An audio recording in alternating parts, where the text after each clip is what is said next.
जय जगन्नाथ सांग मैंने गुड नाइट। आज मु मोर घर कौन कौन मसला तैयारी करी आपण मान सहित मुझे सेयार कर मसला देखिए आपण मैंने जानीपारे कौन मसला मु तैयारी करने जाऊँगी।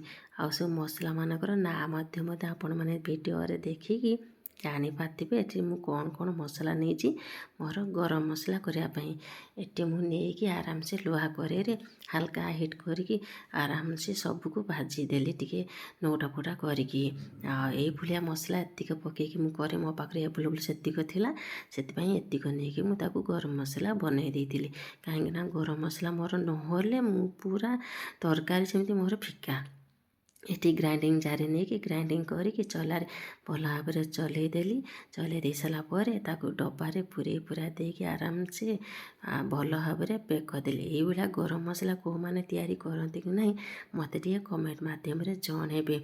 आमर तो ये मसला नहले मु तो पूरा बाया पागला मो हजबैंड भी बाया पागला है। मो ये गरम मसला मोर बहुत ही पसंद। मु मटन बा चिकेन माछ एत नुह मटन और चिकेन निहाती मु ऐड करे।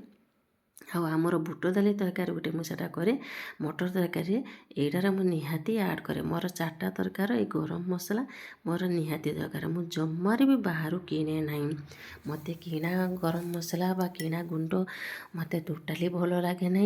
मो माँ पाखु मुझे शिखी मत माने सब गुंड मत निजे तैयारी करी मोर पैक करके रखिदिए मो आवश्यक जिते मुझे व्यवहार करे। ये मसलाटा आपण बहुत दिन करके रखिपारे कहीं जेहेतु ड्राए जिनस एटा आम भी माने हिट देकी भजाभुजी करदेचु आ पानी अंश से मारी देचु तेणु सी भल भाव से रहीपर ये जीरा किसी धोईकी मु सुखई खरारे कारण मुझे डायरेक्ट गुंड करे ना जीरा धोई दिया खरा 2-3टा देकी सुखई देती तापर से गोटे नौटा पटा करके हिट करदेकी ग्राइंडिंग जार देकी आराम से भल भाव में गुंड करके चलई देती। आपण मैंने जीरा धोईकी ग्राइंडिंग करती ना सेमती ग्राइंडिंग करती गुंड मत कमेंट्रे कहे। तापर लंका धोई गुंड सेमती कली तेणु देखते ये मोर गुंड आज मोर गरम मसला प्रस्तुति कली यही करके आप मास धरी रखिपारे किसी हेनी भल सिल कर रखिए।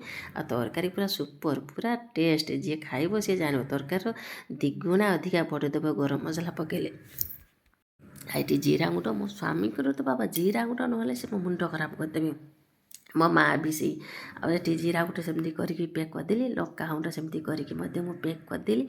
लंका बोधे आम एत खर्च हुए क्या हजबैंड कंचा लंका खावाई भल पाती। आज मिनी ब्लॉग केमती लगे बाय बाय गुड नाइट।